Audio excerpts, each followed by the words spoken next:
determines how you look, whereas weight loss kind of determines how you feel about the way that you look. Sometimes weight loss is more of a mental game because it helps us to feel more in control of the situation, because we get to see that number like neatly go down in a linear fashion in the beginning. It doesn't always work that way. And that's the gist of Eat More to Weigh Less, is that most of the people that I deal with, that my trainers deal with, like I say, are over dieted. And the reason for that, the reason why we're more of like last resort type trainers, is because you kind of try everything else first before you realize that you keep getting the weight back and what you thought worked didn't. So when you're focusing on weight loss, that's typically the type of person that we get, because they've lost weight, gained it back, lost weight, gained it back. And you do that enough times to where whatever you're doing, suddenly you're not losing weight anymore. So first and foremost, your fat loss is what's going to determine the way you look. So simply changing the focus from the scale to focusing on fat loss will help you to actually probably accomplish what you were trying to achieve in the first place. Okay, so just want to get that out of the way.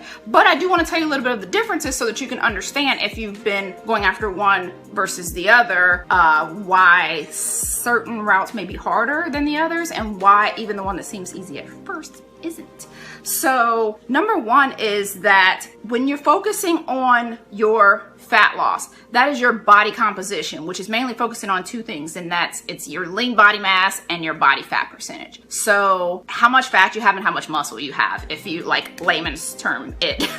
So when you're focusing on body fat, you're focusing on the actual fat.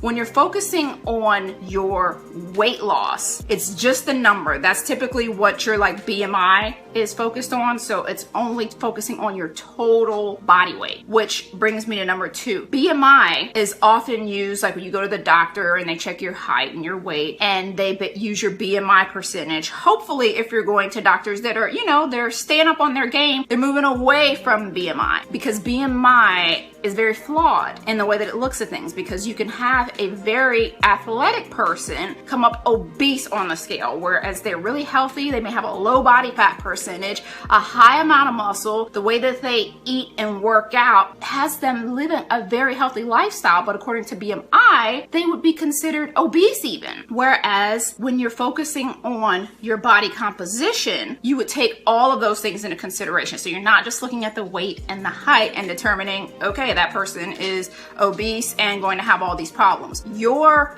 body fat percentage, your body composition, the amount of lean body mass you have, all of these things are going to tell you the bigger picture story of if you are likely to have, if you're likely to be truly obese or have obesity related issues or lifestyle related health issues, which you can't tell just from the scale. So when you're only dealing with weight, when you're only dealing with BMI, that can kind of skew your results, and it will make a person who is just very low in weight or maybe very skinny, but possibly unhealthy with a lot of issues, seem very healthy. So it will stop all the rest of the test results sometimes, because you just stop there and you're like, okay, well, you're in a healthy range. Whereas the person who weighs more will seem like they are more likely to have these issues, whereas that may not be the case. So that's why you want to make sure, and if you're going to the doctor and you're getting weighed, sometimes like with my clients, when they're focusing on fat loss, sometimes they can't handle that scale weight,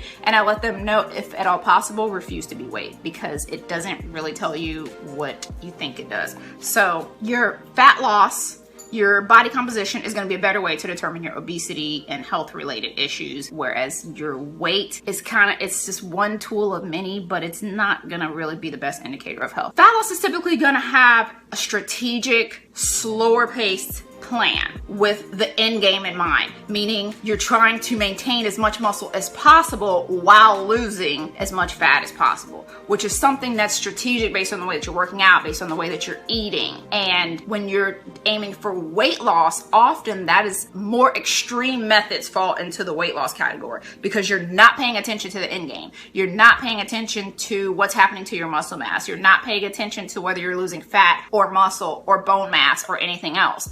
When you're only paying attention to the weight that you lose, you're not really paying attention to the end game, and then you want things to happen faster. So that's why when you're focused on that, you're going to go to the more extreme methods, because the extreme methods are only guaranteeing that when you step on that scale, that number goes down. And since that's all you want to see, that's all you really care about. And when you're looking at that, you're not seeing what's really happening.